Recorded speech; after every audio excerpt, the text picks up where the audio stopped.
It's Mailbag Monday here on CHGO Blackhawks. When will Kyle Davidson feel some heat? When is the time to add a star? And do we have any animal horror stories? Yes, we do. Join us next on CHGO Blackhawks.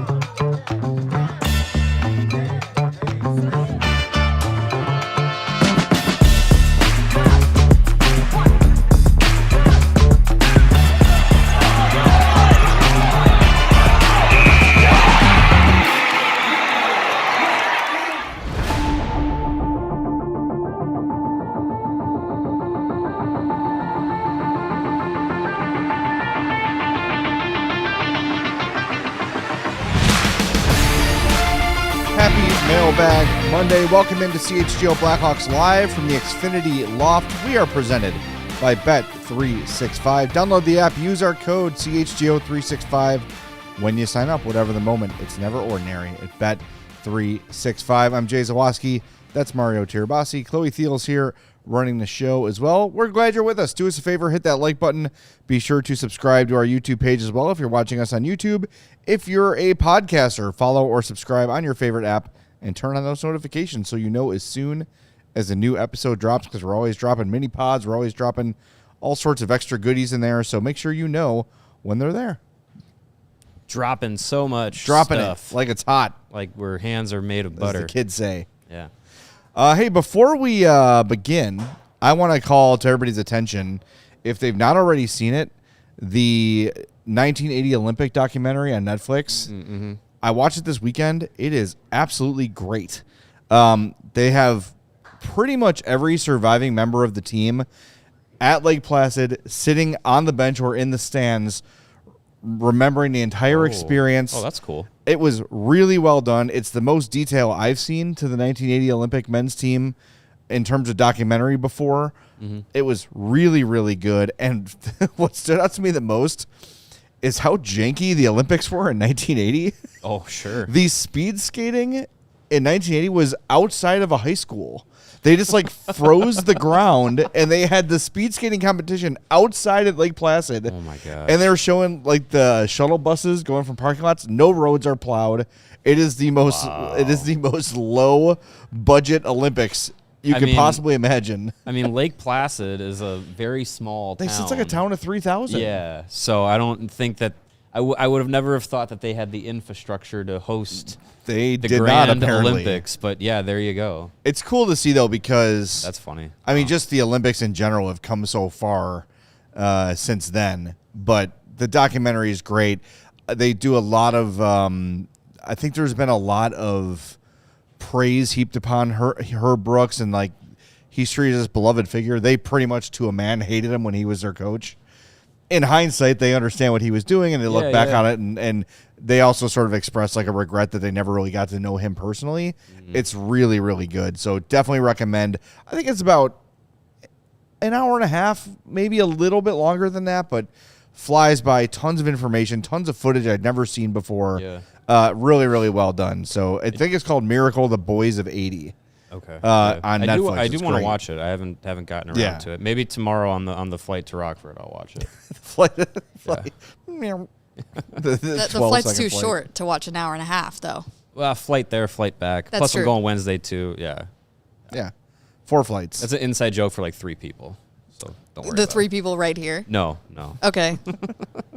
Yeah, I definitely want to check that one out for sure. I mean, consumed a lot of Miracle 1980 Olympic content over the years. The Disney movie, I know the 30 for 30 that ESPN did about the Russian team, the Soviet team rather, to be correct. That one was fascinating because you never heard their story. Well, when they do a montage of the Russians training, it is they're on the bungee cords on ice. Yeah, it's wild. It's crazy. It's very cool to watch. Also, I definitely want to dig into that. To piggyback off of the conversation we had Friday about the new information that has come to light for most of us about the Blackhawks draft pick of the Florida Panthers, that it is top 10 protected for Florida. Mm-hmm. I got a little more clarity on this. I assumed this was the case, but I can tell you now 100%, it's not where they finish in lottery odds, it's where they finish after the lottery. So let's say the Florida Panthers have the 13th worst record, right? So they have the 13th best chance at number 1. If they go up in the lottery to 10 or above, it becomes their pick. Yeah. So what you're worried about is after the draft lottery where Florida lands. So even if Florida finishes 8th or 9th, it doesn't necessarily mean the Hawks won't get that pick if they move down. So leapfrogged, yeah. Yeah, so that's kind of the mindset. So not a surprise. I just want to make 100% sure that everyone was clear on that, as we're all getting 100% clear on everything. So yeah. Still the best case scenario is that they finish 11th, and then we'll just go from there. Yeah, we'll take that. See what happens. All right, shall we get to the mailbag? Let's do it. First question here. Mailbag number 1 comes from Rooney. He says, I know I'm skipping ahead, but how much pressure should/will be on Kyle this offseason into next season? You're getting passed in the standings by teams supposed to be on your level. You don't have anyone you can confidently call a star other than Bedard. Free agency isn't an option, so you have to pull off a big trade, and your second overall pick isn't exactly inspiring confidence. Next season, there won't be the pomp and circumstance of the centennial to add fun vibes. I think the first question I would ask is, who are the teams that are passing them up in the eyes of Rooney? I wouldn't say that it's passing, but it's teams that are starting to turn the corners that I think everyone wants the Hawks to be turning, that they just haven't yet. It's the Ducks, it's the Sharks. I think those are the main two that I look at as far as teams that have like kind of gone through these rebuilding processes that are now, kind of in step, quote unquote, with the Blackhawks. But both of those teams, I think, started a little bit earlier with the rebuilding process of having prospects to bank on. Obviously, with the Sharks, you add Celebrini to the mix, and that accelerated things faster. But again, different circumstances. But I think the pressure for Davidson it's been time. Time has been his ally for the first few years, because you needed time to acquire picks. You needed time for those guys to get into the system and start doing things at the professional level. And I think going into next season, we're going to see even more of these young players that this rebuild is being hinged on. Not only Bedard, but also Nazar and Rinzel and Levshinov and Moore and Frondel and Kanserov and all these guys that have come through. We're expecting to see them play professionally, and more likely for a lot of them play in the NHL. And you have to see where these guys are, and it's not going to be an overnight success. I don't imagine it will be. There's still going to be time for those rookies to have to figure things out in the NHL, as there was for all these other guys. But all these other guys that have been here for a little bit need to reach that next level, and that's all those guys I mentioned before, minus Frondel and Kanserov, and I think those guys will get a little bit of leeway, but it's not going to be much. And beyond the prospects and beyond the young players, as Rooney says in the question, like, acquiring talent through free agency seems to be almost non-existent at this point for what the Blackhawks are trying to do. And if you're looking to upgrade, it's probably going to be through a trade that has to be like a big swing that needs to be taken. And I think you can only for so long preach patience and development and all that before you start to have a fan base turn on you, and before you start to, I don't get any inclination that this is happening yet, but before ownership and management above Kyle Davidson starts to say, what's going on here? How much longer do we have to continue to sell this rebuild and these young guys before the results follow suit. Yeah. Well, I mean, look, they're we figured out what their pace is this year. They're on pace for somewhere in the 70s in terms of points, which would be anywhere between high 70s, yeah. Anywhere between a 10 and 19 point increase from last year. That is a significant jump. It is. You also did that without Connor Bedard and Frank Nazar for a year. So if you're counting the Sharks for a month, if you're counting the Sharks as a team that has surpassed the Blackhawks, they play in the Pacific Division, and they're only 5 points ahead of the Hawks, and they've been relatively healthy. The idea of Levshinov not inspiring confidence is, yes, he has struggled, but he's 20 years old. And if you zoom out and look around the league, Zane Parekh has sat games for Calgary. Sam Dickinson just got the sit-down from San Jose, the little timeout reset thing. It is a very common thing for young defensemen to go through in their careers. So that would be, I think when you look at it, you know, the Ducks are ahead of them in the rebuild. They started sooner. Mm-hmm. They also have gone out and acquired pieces. The Sharks are kind of doing that too. The Sharks have lost patience in the rebuild, I feel like. And for better or worse, they're going to add veterans. They're trying to add veterans. They went and got Kiefer to accelerate it. Yeah. They also don't have the draft capital that the Hawks still have, and I don't think they've got the number of prospects right on the horizon that the Hawks have either. So they are sort of forced to do that. They know they've got Celebrini. They know they've got Smith. They feel good about Makmadouin and Dickinson and all the other guys they've got like deeper in the system.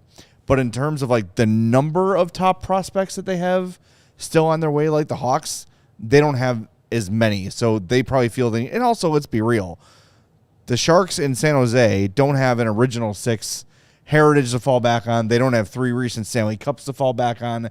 It is a more fragile fan base than the Hawks have, right? I don't think they won't be as patient with a rebuild as an original six franchise fan base would be. I don't think. So if we're putting a date on pressure, I would think the first time I would imagine Danny Wirtz getting a little itchy would be next, not this coming summer, the following summer. If next year they're not in the 80s approaching 90 points and you're not seeing really, really big jumps from the young players that have played already, then I think there might be a little bit of a, is this actually working the way we thought it was? Yeah, and I think if you look at how, even a few years, 2 seasons ago, we were looking ahead and kind of looking at some of these contracts that were lining up to, Foligno and Dickinson and Murphy and all these guys that we're talking about potentially being on the trade block right now. We were looking at those and saying like, hey, they all expire after 2026. And that was kind of lining up to be like, okay, veterans are gone. Now it's time for the kids in the 26-27 season. And it's shaping up to be that. And I think that is, that's going to be kind of another marker of where we're at in this process, because it's going to be, a number of seasons already under the belt of Connor Bedard and Frank Nazar, and Alex Vlasic has been here for a while, and just all these young players will have a lot more experience going into next season, and the expectations will be higher of them to take those next steps. So I think next season has to, for things to play out the way that they should, you would expect them to be in the 80s of points next year, and I think it's going to be helped along, or it needs to be helped along with a couple veteran pieces here and there that fit into the lineup properly, and shoulder some of the load, because you can't just load up a group of 18 skaters and they're all 24 years old and younger. Right. Like you're still not at that point yet. So there's still some figuring out to do through the rest of this season and into next season. But I think going into next season, you have to have the expectations have to be higher each year. And so, this year, I think we were kind of talking about like, hey, they could potentially get into the 70s, maybe even flirt with 80 points, maybe even flirt with, into this time of year being, within that playoff picture, whatever. And that would be where you want them to be. And they're on the cusp of that. So that's good, but it has to be next season. It has to be more. And if they don't meet it, then you're into some hot seat territory. Yeah. Just so for the record, the Hawks finished last year with 61 points. They are on pace this year for 76. So in that, again, that's without Nazar and Bedard for a month. So 80 was certainly in the conversation for this year, which would be a 19, 20-point improvement. Mm-hmm. So while night to night it doesn't feel a lot better, I think we have forgotten how bad things looked last year most nights. Yeah. And this team has been way more competitive than that. And even the games they lose, it has, yeah. They're, save for a handful, they're in most of the games they lose. They lose by a goal or two or whatever it might be. They're right there. So, I just, I think, and some people saying like, why not just go take a swing at a guy? I need to know a specific. Give me a specific person, because the way that you mentioned it a minute ago, like free agency just isn't what it used to be. There's not just going to be this big drop of really, really top talent that's going to help you move the needle at all as free agents. So we talked about last week, like, do you trade for Jason Robertson? That would be something I'd be down for. Do the Stars want to do that? Trade him in division? Maybe not. But the fact that it's been reported that the Hawks were already sniffing around Jason Robertson last summer, that they were sniffing around Jake Gensel 2 summers ago, like, they're looking for the opportunity to bring in the right person, not just anybody. And someone in the chat says, M.Comerick says Lafreniere. Lafreniere is, you have no idea what that guy is. Like, he's been nothing but a disappointment with the Rangers. He has signed a pretty decently sized extension for a long time. I feel like that's the sort of like year move one you could really 7. regret. Yeah, I don't know. I don't know. I feel that one I'm more 1, 2, 3, 4. I'm very skeptical of exploring that. He's got 4 years left at 7.45. I thought he signed a new extension. This is what Puckpedia says. Yeah, he signed through 29/30 at 7.45, which isn't crazy money, but does Alexis Lafreniere make your team that much better? So then you're taking Frondell out of the top 6, Nazar out of the top 6. Like, I'd rather see those guys. Yeah, I'm not entertaining Frondell. That's a move for Lafreniere at this point. All right, let's hit the break zone.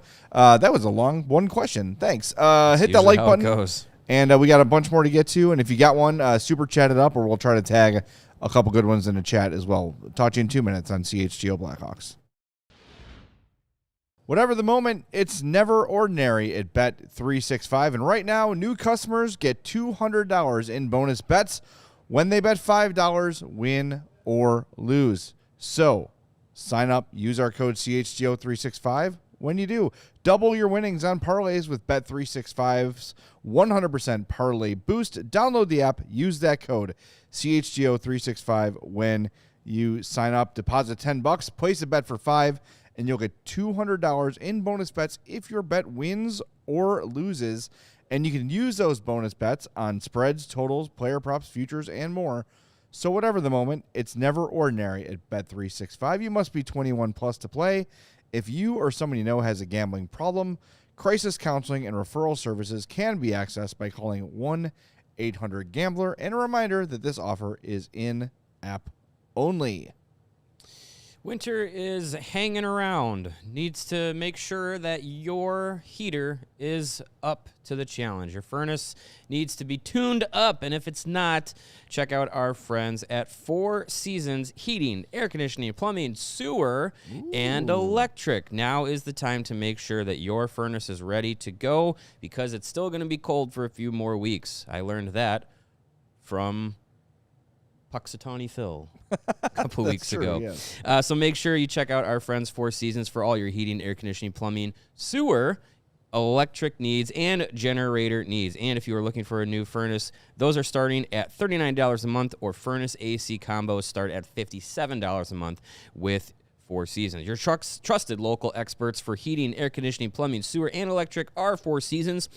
Check them out at 4seasonsheatingcooling.com for all of their special offers and money-saving coupons. That's 4seasonsheatingcooling.com. All right, we're back on CHGO Blackhawks, and with that, we're going to get back into the mailbag. Next up, we have Young Dangle God. Says, we are in year 4 of the Davidson 5-year plan, in quotes. Winning the Bedard sweepstakes was supposed to take a year off the end of the rebuild. This team is clearly more than one season from contending. Do you see this summer as a time to make a trade for an elite talent, or do you still want to wait and, quote, see what we have in the prospects for another year? Also, bring Kaner back. You owe us $1. Young Dangle God. For the record, there's never been a timestamp put on Kyle Davidson's rebuild. Not by him. No. So the 5-year plan was not something he ever said. Is that a Big Daddy reference? I think it's a Big Daddy reference. I think 5-year plan is it's a business, it's a business reference. 5-year plan, not die. Yeah. Loose skin and old balls. Yeah. Hey, doesn't he end up working at Hooters? Yes, he did. Yes, there you go. Friend of the program, Hooters. Yeah, I mean, I think going into next season, so this summer I would love to be having actual conversations about the Blackhawks being in on a trade or a top free agent. Like we mentioned with Robertson, I would love to have reputable insider sources saying Blackhawks are interested and in discussions about Jason Robertson or whatever. And if they land it, perfect, wonderful.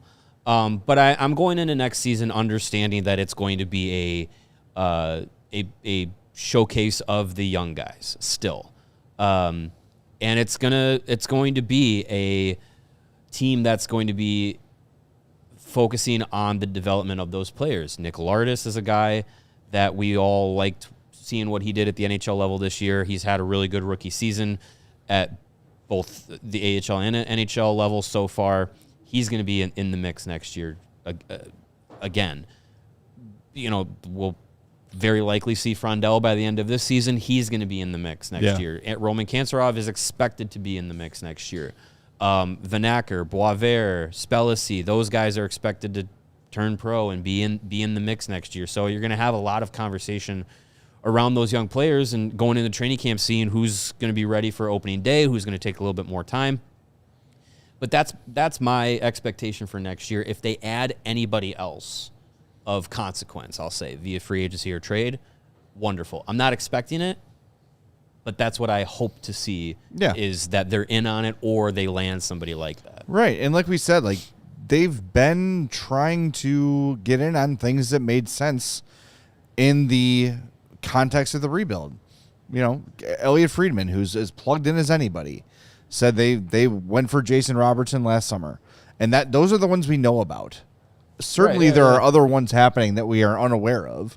Those are that and the Gensel one are the ones that have leaked so far. And as we mentioned last week, Kyle Davidson runs a very tight ship. People that spoke to me under the last regime don't tell me things anymore. They just lock it down. Everything is very secretive and very quiet. So maybe 5% of what is actually going on gets out. So we've seen a willingness for the conversations to have happened already. Because, hey, look, Jason Robertson, I probably won't be able to sign a guy like that. Or I like all my draft picks, but none of them are Jason Robertson, so let's try to get that guy. I think he's already in that mindset. But I like the fact that he is doing it in a patient way. We're just going out and just doing the old Sam Bowman, where this is the summer. I'm just spending a crap ton of money and bringing in a bunch of people you heard of, and you're going to be excited about it. It doesn't always work. I mean, Pat Maroon was a big name. I know he's old. Alec Martinez was a big name, but I know he's old. And it leaves you standing still, basically, in the process. And I think the way that the Bowman era ended with the organization, with how he was setting up the team, not the way it ended for his time with the organization, but the way he set up the team was young players that hadn't really proved anything. And then you went with we're adding all these veterans, like Seth Jones, whether you like him or not, he was an improvement to their defensive group. Yes. you got Marc-Andre Fleury. Jake McCabe was an improvement as well. You got Tyler Johnson.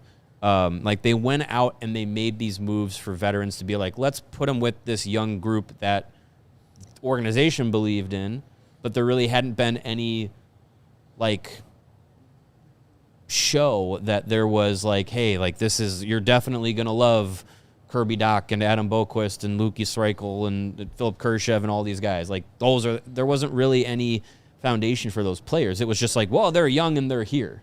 Right. So we're going to figure it out. So, and then obviously we know how that played out. And you were left with an organization that had no future that you could, hang your hat on, and the present was terrible. So that's why we got to this point. So if you were to go in now and be like, okay, we're going to buy every free agent with all this cap space we have, and the free agent class is not stunning, then it feels like you're just going to buy all these players to throw into the middle of your lineup and not really get you where you ultimately want to go. Maybe you get up to the upper 80s of points, or maybe you get to the 90s of points, but you're still, if that's the ceiling that you've bought yourself into, it's not going to get you all the way up there. Yeah, and a lot of these guys that we're hanging our hat on with this rebuild, or Kyle Davidson is hanging his hat on with the rebuild, they have those upsides and those ceilings that they could become those elite level players. So I think he's banking that those are the guys that are gonna carry the load when this team is contending, and then he can piecemeal around the edges with some veteran players. So I think some of the hesitation that people have though about this is the names you just mentioned are Adam Boqvist, Henry Jokiharju, Kirby Dach, Lukas Reichel. These were all the names that we were told for a long time. Hey, when these guys pan out, look out, they're going to be elite talents. Adam Boqvist is a great example of, he's a defenseman and he's young and the defensemen take time. It's the same conversation we're having about a lot of these guys, Korchinski and Levshov, and it just never happened. But the difference, I think, between Bowman and Davidson is that, first of all, just the number of prospects you have, right? You just have a bunch of, you just have more lottery tickets to scratch off. A lot of them first rounders, so you feel okay, you're just, the odds are better. You have more chances at it. And I also think there's been fewer reaches with Davidson than there were with Bowman. I think a lot of the Bowman picks were even Lukas Reichel was a little high, and Kirby Dach was that was too soon. 3 was not right for him. He was kind of, you saw now and again he'd be there for the odd draft analyst here or there. But he was more regularly, in my memory anyway, 5, 6, or 7 in that range. I mean, I remember that draft and wanting Alex Turcotte, and he hasn't been wonderful as far as what a third overall pick would have been. But yeah, I mean that draft class, it felt like after 1 and 2, which was the Hughes. Oh my God, who went second that year? Hughes and that was 20. What year was that? 20 international guy. Capo. After those two guys, it was kind of like a crapshoot between 3 and 10, basically. And you could have made a case for any of those guys that went in that spot. I remember Boldy was in that draft, and Caulfield is in that draft, and too small. There was a lot of guys that you could have gone with at 3, and I just think. With where we're at now with Davidson, the patience factor has been good. The ability to identify talent has been pretty good through the draft. You can count on one hand or half a hand on picks that Davidson has made that you're the expectations for where they picked, they're not on pace for, at least so far. So I think through that process, things are going well. It's just the development process. It's going to go up, and then it'll flatten off, and then it'll go up, and then it'll flatten off. It's not a straight line all the way up. The only thing you don't want to see from these guys is it to go down anywhere. And I don't think we're at a stage yet where any of those guys are going down. I think it's just there's levels of progression that guys want to hit. And it takes some time. Some guys are faster than others. but I think it's still going in the right way. It's just I don't know how much collective patience most people are going to continue to have. I think next year it'll still be a majority of people are patient with the young players and with the rebuild process itself. But beyond that, I think you're going to start testing how many people are actually like still on board for it. We'll see. All right, got to hit the break zone again. Do us a favor, hit that like button. Only 48 likes. I know it's Monday and it's a sleepy day, but we got to get that's absurd. Hit that like button for us, and we'll talk to you in 2 minutes on CHGO Blackhawks. Can you believe it? We're already a month plus into 2026. That doesn't mean it's time to move away from your protein goals. Huel is the perfect solution for high-protein routine support, busy days, habit building, convenience, and control this year. The Black Edition, ready to drink. It's awesome. Instead of breakfast, you have it post-workout. Between school drop-offs when you're busy, it is the perfect tool for you. 35 grams of protein, 27 essential vitamins and minerals, no artificial sweeteners, colors, or flavors. It's gluten-free, under $5 per meal. It's a complete meal you can literally grab and go. And they've got the Black Edition powder as well. So if you want to make a smoothie, you can blend it a little bit thicker. Same high protein, same complete meal benefits. It's awesome. Check it out. If you're trying to stay consistent, this combo makes it really easy. Get Huel today with our exclusive offer of 15% off online with our code Blackhawks15. New customers only at Huel.com. What kind of dreams did you have when you were a kid? What did you want to be when you grew up? Did you want to own your own business? Is that true now? If it is, check out our friends at Shopify. Shopify is the e-commerce platform behind millions of businesses around the world and is 10% of all e-commerce in the U.S. Shopify even powers the CHGO merch store. So you can go there, get all your favorite CHGO merch, and know that Shopify is behind it. They've got you covered with website creation, product descriptions, email and social media marketing, and more.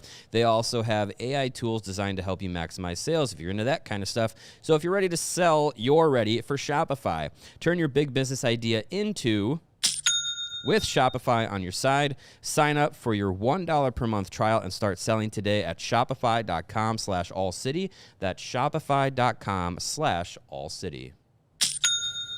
All right, we're back on CHGO Blackhawks with more mailbag questions. Any super chats we got to get to, by the way, while we're thinking about it? Yes. Windy City Hockey with a $2 super chat. Is Andrei Burakovsky a buyout candidate this offseason? No. Yeah, that would shock me. They got to get to the cap floor. I don't think that's happening. I think they're going to do that at all. Steve's got one too. And Steve Smart says he didn't pay for it, but we'll read it. It's fine. If Slaggert plays one more NHL game, he will no longer be waivers exempt. Puckpedia in parentheses. Do you think they send him down, or do they keep him and worry about it later? They keep him and worry about it later. Yeah, I think you worry about it later. Yeah, I don't. I think they like Landon Slaggert in the position he's in. I think leading up to the deadline and based on players that they want to be here or not, there might be some time that they need to fill before that player is here, Anton Frondel. So keeping Landon Slaggert around is completely fine.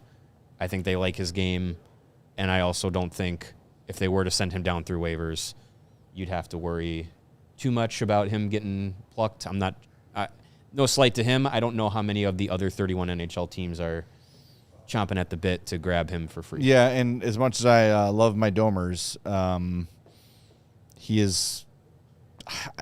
There's no way to say it without being mean, so I'm just going to say, like, he's kind of a dime a dozen player.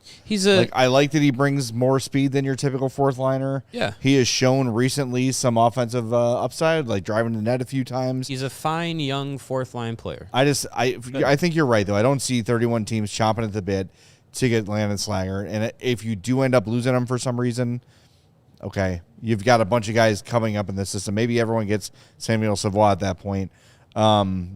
Or, I mean, he's also a guy that I think is very comfortable being the 13th forward. Mm-hmm. Like, he doesn't have to be in every game. I think before they would send Landon Slaggert down, they would waive Sam Lafferty. If it ever gets to that point, I think they would waive Lafferty, and if someone claims Lafferty, they say, great, go enjoy. Thanks for being a pro. We appreciate you. Yeah. Or they send him to Rockford, and Landon Slaggert sticks around. Sure. I think that's probably what they would do. Yeah. So I don't think they want to lose Slaggert, but if they ended up losing him, I wouldn't lose a ton of sleep. If they lose Slaggert, they drop in the flow rankings. So that's a big hit you have to think about. That's true. Yeah, so. Yeah. That'd be tragic. We did have a super chat, or a question rather, from a super chat that we missed on Friday. So I would like to, yes, this very long one. Wanted to get to that one because I wanted to make sure we paid it off for Frank, hockey fan. So it's a long one. So it says, question 1. Put it in the chat on Friday, but it wasn't covered. Gavin McKenna and Penn State got me thinking about this situation.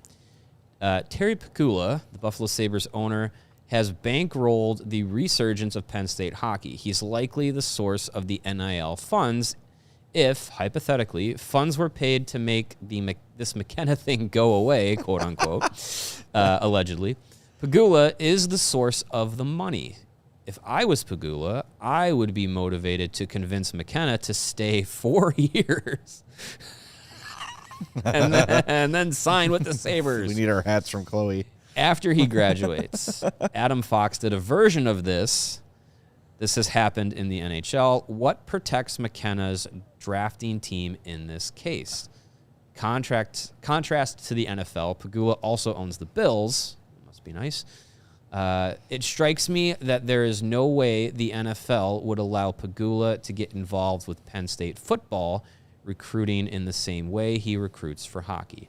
There's a lot of background information that I'm not going to say I'm an expert on at all to try and understand the world of NIL in the NCAA.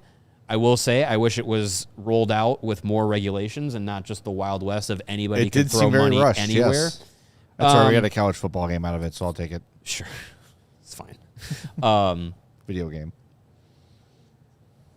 The Adam Fox situation, I think, is different because, correct me if I'm wrong, he was a mid-round pick, wasn't he? Wasn't he like a third-round pick? Yeah.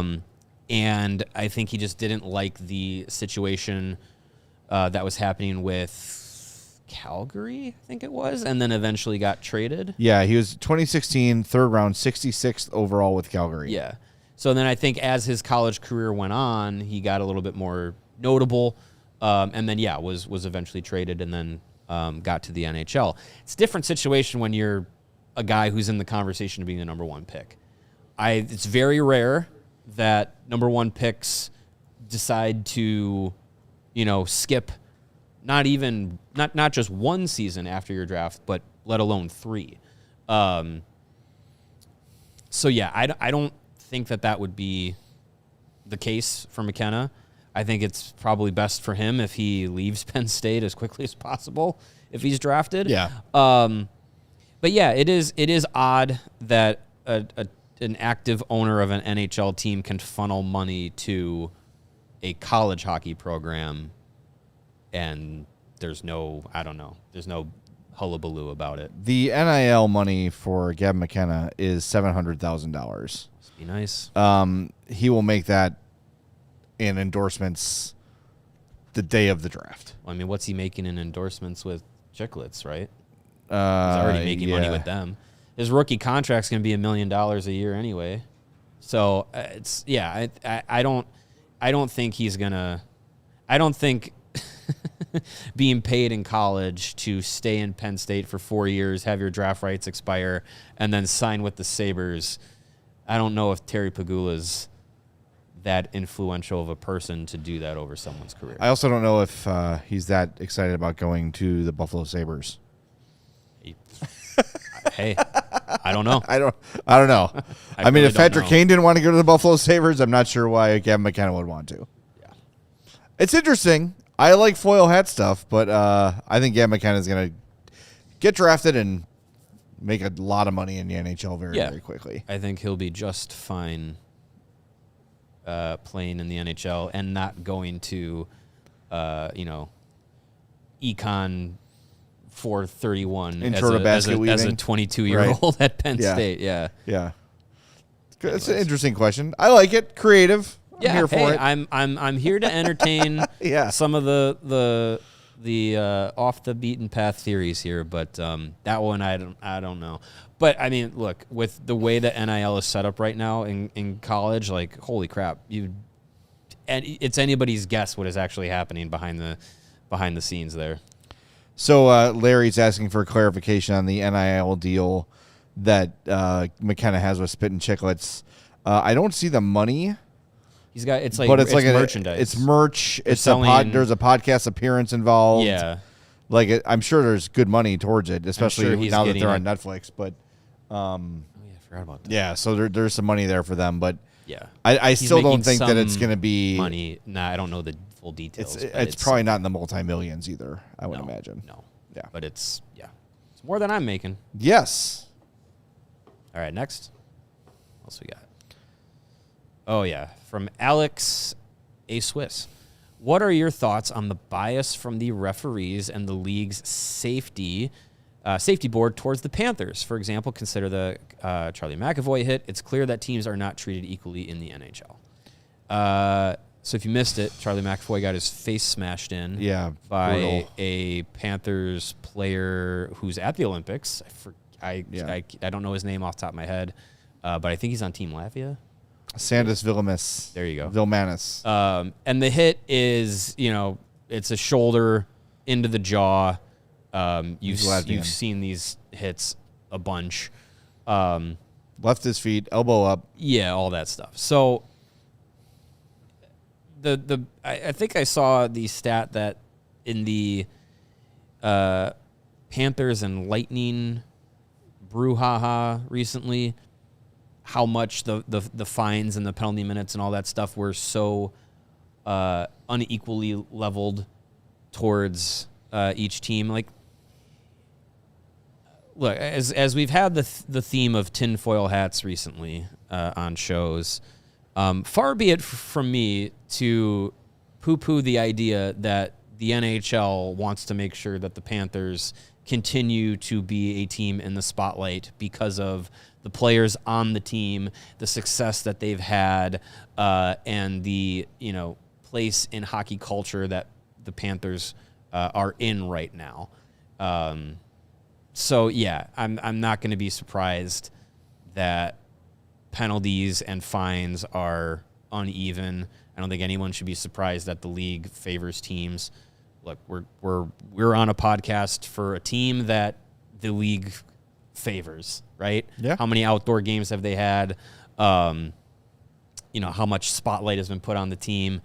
How much revenue has the team made for the league, and vice versa? Like it makes sense that there are going to be teams that get it's unfair. It's unfair across the league. Everyone should be treated, with the same respect when it comes to fines and penalties and all that stuff. That's what you're supposed to be, but in the real world, it's not. So, yeah, it's certainly aggravating. I think it's less that it is. I mean, yes, there are teams that are favored. There's no doubt about it. But I think it is just a general incompetence than it is a favoritism. They're just incredibly inconsistent, incredibly unpredictable. It's gotten to the point this year, even when we're at games and like an offsides play is called or interference is reviewed, I don't even make a prediction anymore. I don't know. I don't know what it is anymore. I don't know what it looks like anymore. I thought I did. I read the rules, and to me, the rules are very clearly stated, but then the actual interpretation of said rule is not what the rule is. So I just throw my hands up and say, okay, whatever coin they flip in Toronto to make their decisions, fine. My frustration is it is just incredibly inconsistent and unreliable, and I think all fans want in any sport is consistency. If you're going to call roughing the passer in week 10, you should also call roughing the passer in the Super Bowl. That's football, by the way. Right. Yeah. If you're going to call, pass interference in the right, I think that it should be, okay, look, I don't like that is that rule. Like, I don't like that simply bumping a goalie 10 seconds before the puck goes in could be considered goaltender interference, but if they call it that way every time, okay, at least I know. Mm-hmm. It's like back in the day with the foot in the crease thing. Yeah. That it was if you had a toenail in the blue paint, no goal. Speaking of the Sabres. Until it came to the overtime of the Stanley Cup final when Brett Hull's, Bort's brother, when his foot was clearly in the crease, as obviously as it could be, and they're like, well, that's a goal. Well, they were like, what? Like, what do you mean it's a goal? It hasn't been a goal in 5 years. Well, they were already celebrating, so what are you going to do? I saw that on the Duke North Carolina game. The North Carolina stormed the court because they've never beaten Duke before, and they had to call everybody off the court because there was 0.4 seconds left. Hey, something could happen in 0.4 seconds. That's crazy. You never know. Anyway. If the rules are the rules, call them as the rules. It's simple as that. We've seen it with Connor Bedard not getting calls, and it's crazy. It's crazy. Unfortunately, it's the world in which the NHL operates right now as far as the referees and the player safety and all that stuff. Shouldn't be what we accept, but I don't foresee the league making sweeping changes in those departments at all. So, correct. We'll just eat our slop and continue on. That's right. All right, one more break zone, and we'll be back in 2 minutes. Hit that like button. Only 69 likes. It's a nice number, but we'd like it to be higher. We got to get to 100. Let's do it. Hit that button. Back in 2. You want to eat better, but the hardest part about eating better is finding the time to cook and finding the time to shop. Well, with Factor, you don't have to worry about any of that. It removes the entire problem.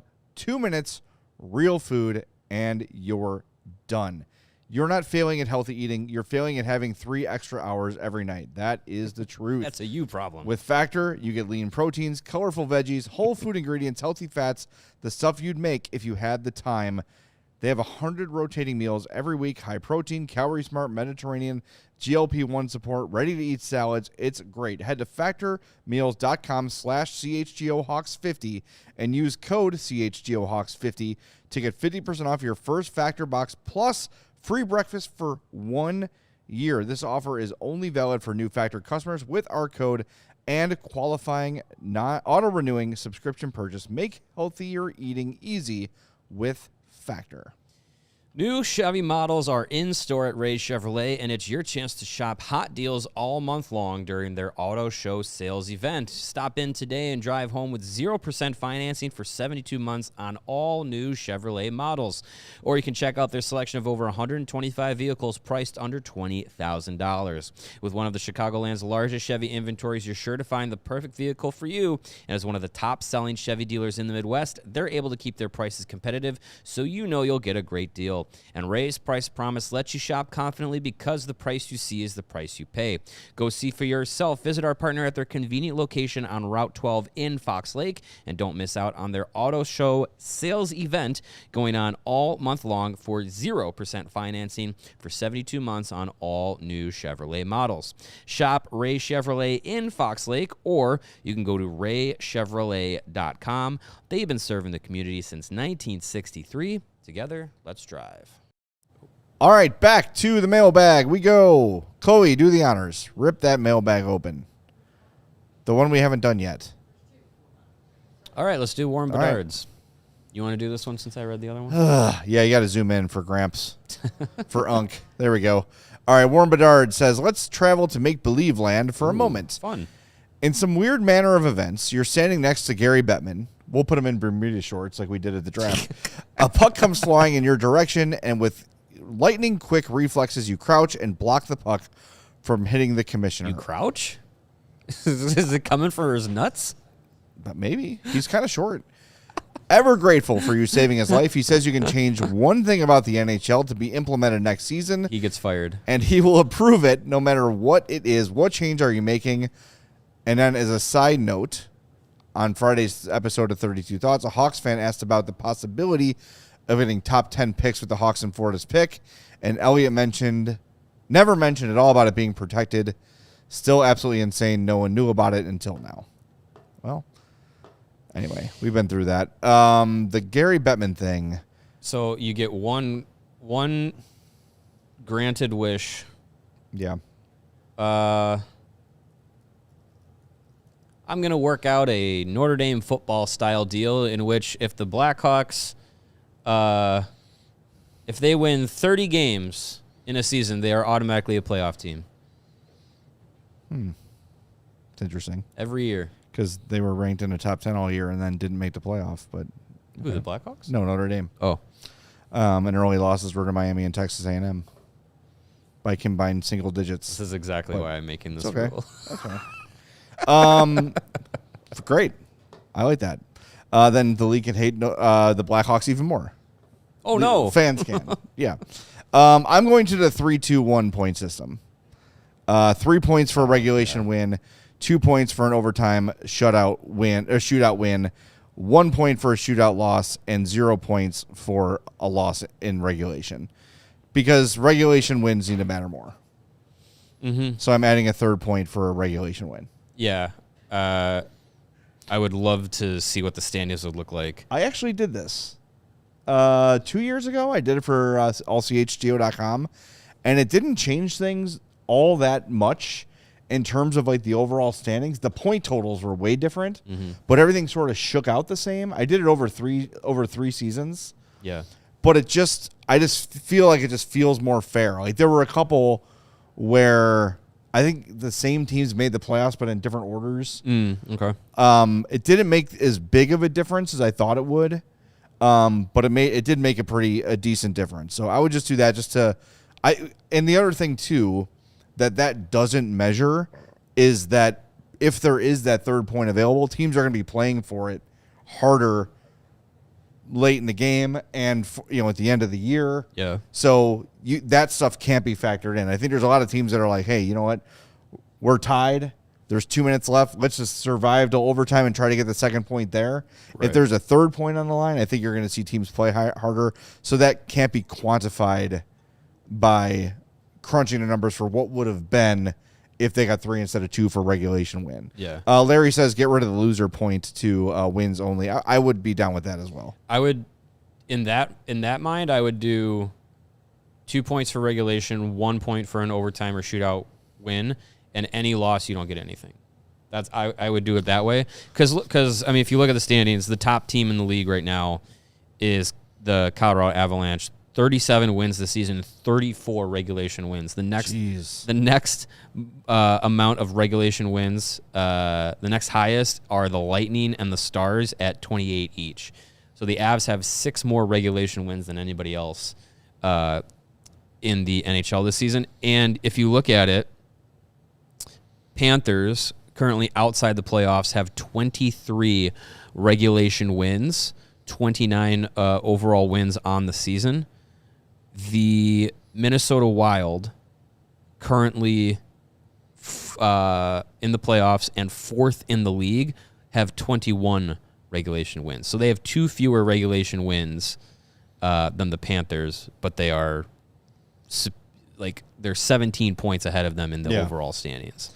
You look at the Ducks have 30 wins this season, 18 regulation wins. The Kings have 23 wins this season. They have 14 regulation wins. The Kings are currently in the Pacific Division. As I look at it here, based on points, Kings are 3 points out of a wild card. They have tied for the 2nd fewest regulation wins this season. Only the Canucks have fewer regulation wins than the Kings this year. So the point system is wonky, and it keeps teams in chases that don't actually deserve to be in them. That's what the league wants, though. They want parity across the league. They want the Eastern Conference to be everybody is 500 or better, but they're actually not. So yeah. The other one I like too, I've thought about this forever. If it's a tie game or you're down 1 with a power play, the game can't end until the power play has been played out. So if you take a penalty with a minute left in overtime, that team gets to finish the power play plays out before it goes at a shootout. I like that. Yeah. And then I also like what the PWHL does on penalty shots. Where it's like the breakout penalty shot. So the shooter goes. But then it's live. And then once they reach a certain point, the players can follow behind, and the play is live after the penalty shot. I like that a lot, too. I like That's fun. Yeah. Yes, Chloe. I have two. Okay. One of them that I like is the jailbreak rule that the PWHL does. Jailbreak, thank you. Is that what you were talking about? I said breakout, but I meant jailbreak. Yeah, so jailbreak. Yes. So yep. That's one. And then the other one I would do is going back to the 1 through 8 conference seating. That would be a good one. I like that too. And I know the idea of the wild card was it's going to build rivalries because they're going to play more. You know what builds rivalries? Playoff series. Mm-hmm. It's not always geography. There is no more intense of a rivalry than the Hawks and Canucks. It was very heated, that rivalry. Sure was. The Hawks and Canucks, because they played each other a bunch. It had nothing to do with geography or anything. It was we hate each other because we see each other every freaking year. And the Canucks are a bunch of crybaby peepees. Yeah. Yeah, I like all those ideas. I still like my original one where Gary has to fire himself, but that won't happen. Yeah, but who are you hiring in his place? Me. All right. Taking your job, Gary. Are we got time for one more? I'm going to do it better. We definitely do. Let's do it. Is this the last one? Okay.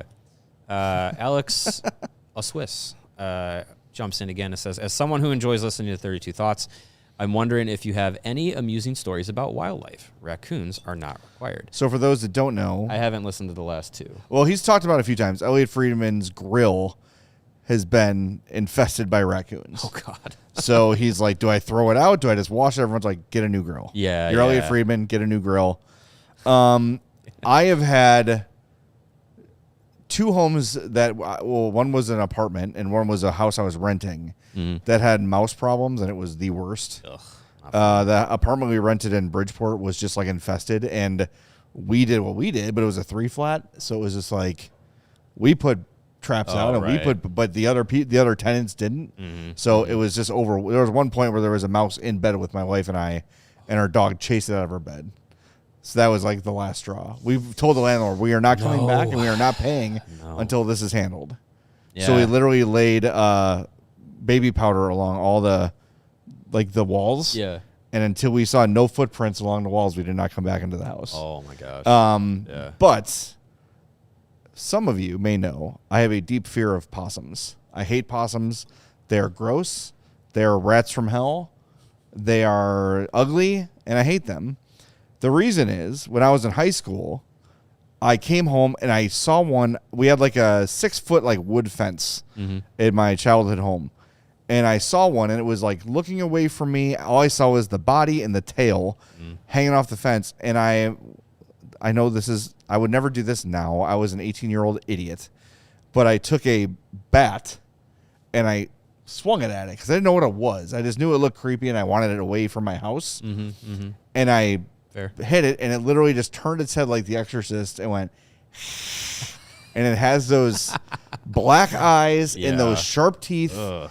And it's like an albino rat. Oh my God. Ugh.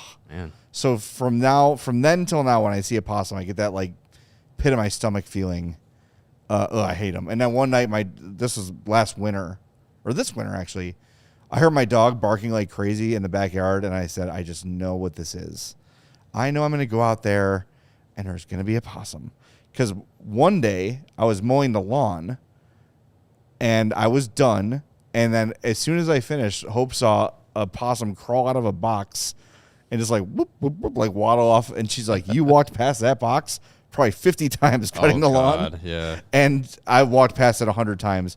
And yes, Lord Hosa, I know they're good for the environment, and I know they eat ticks, and I know they present disease, but just don't look at me and stay away from me. I don't want to kill them. I just don't want to see them. That's all. Well, they try not to be seen by you. Oh, my God. Yeah, but sure enough, they were sitting on the fence, and then my dog is barking at them incessantly, and they're just like, they freeze. So I'm like, well, this is just going to be a stalemate until... And they play dead. So I threw a lawn chair in the direction of my dog and the possums, and my dog came running towards the house. I'm like, good, problem solved. Get out of here. That works. Yeah. Yeah, I've had a run-in with a possum. I was walking my dog one time in the city, and he was like sniffing around. It was at night. He was like sniffing around a leaf pile. I had no idea what he was looking at, and then it like jumps out at him, and then he like tussles with it, and then I pulled him away from the tussle, and then it was just laying there. Yeah, I didn't know what it was at first. Yeah. I was like, oh, my dog just like killed something, And I look, and I was just like, oh, my God, like, it's not moving. It wasn't tracking in my brain like that's what possums do, but I was just like, oh, okay, I think he killed it. Let's go on our walk, I guess. And I turned back to like look back at it, and it was gone. It's charging you. I have another one that we can go to overtime for. Yes.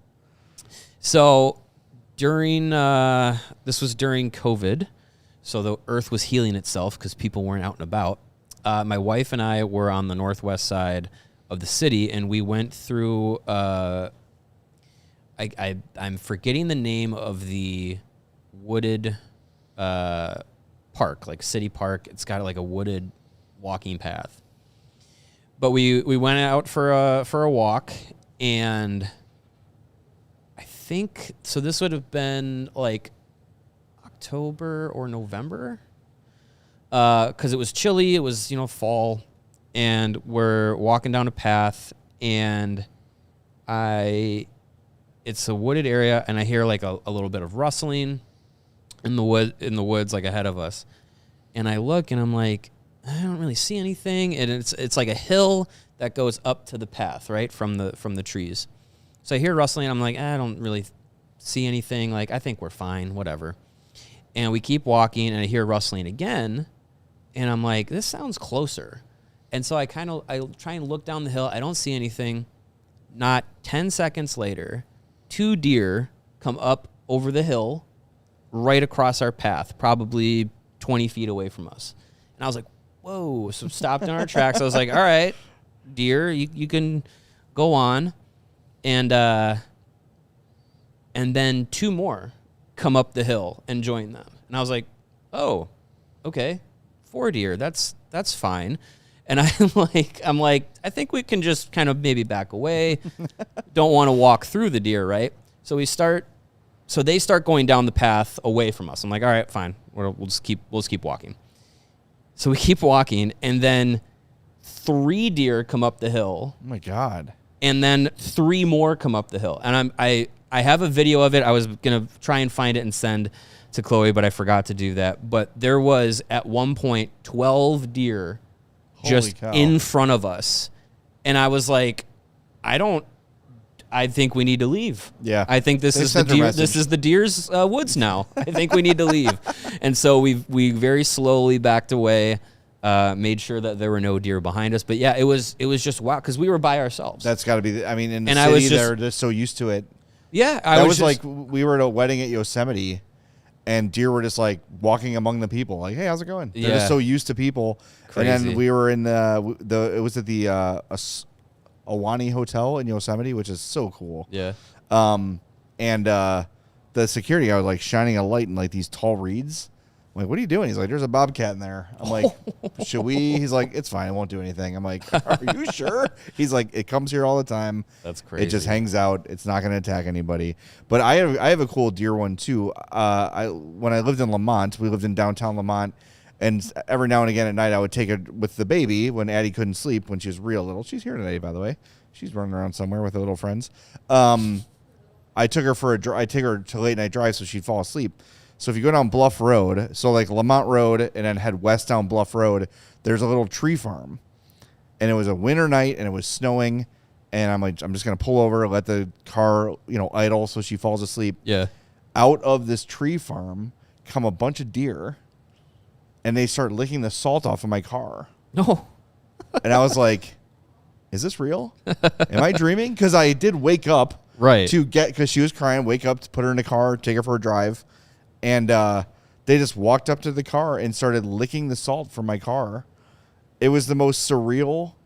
It was cool. I was like, this is amazing. Oh, sure, yeah. But it was very, very weird. It was very dreamlike. Yeah. Because it was like 3 a.m. and I was probably half awake, and I just go to the spot where I know no one's going to bug me. But it was very cool. Animals are cool except possums. Yeah. Screw them for someone in the chat was saying LaBaugh Woods. Actually, I looked it up here. It was Edgebrook Woods. We lived up in that area for a bit, so we were familiar with that. So we went for a walk there. But yeah, man, it's wild. It's fun to be in areas where the locals are just like, they know, like your story was like, it's just a bobcat, it's fine. Like yeah, like whenever we used to talk with the PHNX hockey crew and just kind of learn about like snakes and scorpions and they were just like, part of life. Snake in your house, whatever. Do you remember the video of Jeremy Roenick finding a rattlesnake in his garage and like yeeting it over a fence? Yes. One of the many times he did that. Took a golf club and like flung a rattlesnake over his fence. Yeah.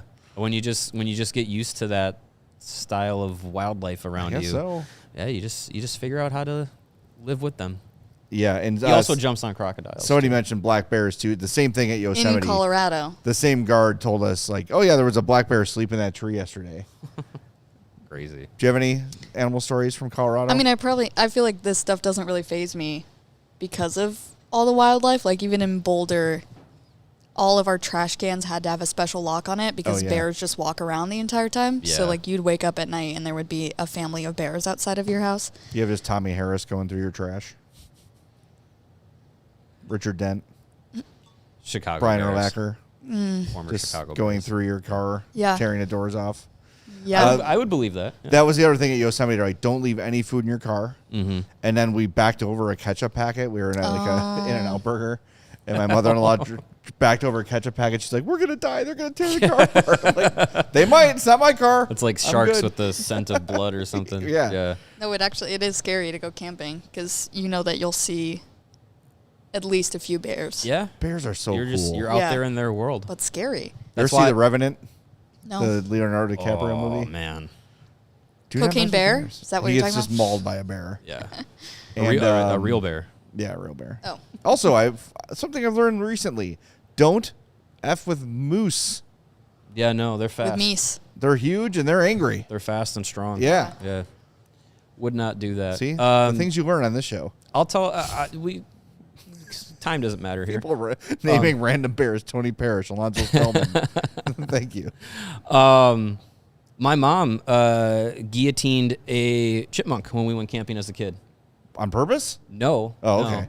Damn. So we used to go camping up in the Nicolet Forest, and there's a lake on the campsite, and we would go skiing, water skiing, and so we had the water skis at the campsite. And what you would do is when you're around the campfire, you have little peanuts, shelled peanuts, in the shell. You put them on your shoes, and the chipmunks would run up and grab the peanut off your shoe, and you go, you're kids, you're scared of chipmunks.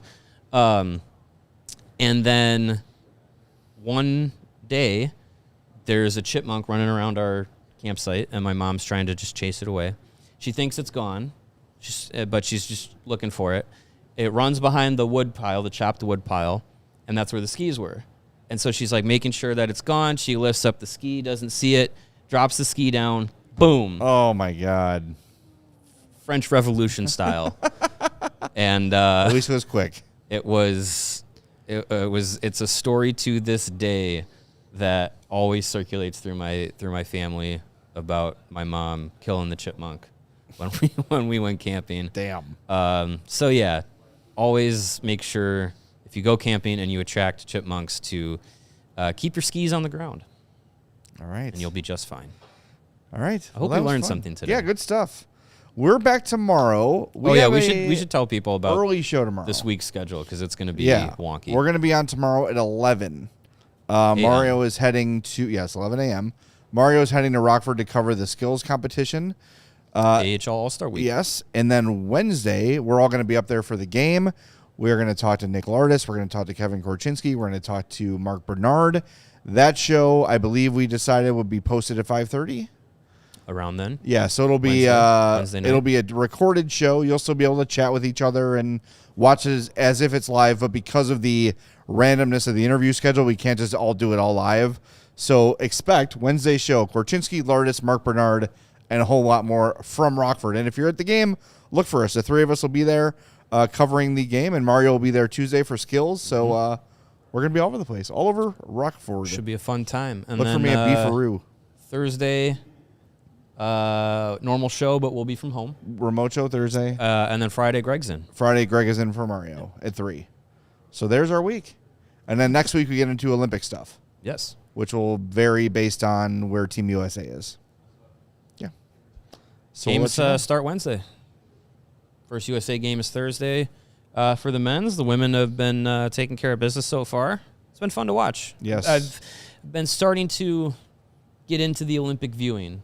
Oh, it's nonstop. 24/7 in our house. For me, when the first events are like curling prelims and like what was the other one that I was seeing? Oh, like the figure skating like team events. I'm kind of like, it's like a soft launch for me. But I think now we've got medals are going out. Now I'm getting into it. My daughter's getting into it too, which is a lot of fun. When I saw Link from Legend of Zelda, the American skater, do a backflip and land on one foot, I was like, what's his name? Ilya something? Ilya Mikheyev.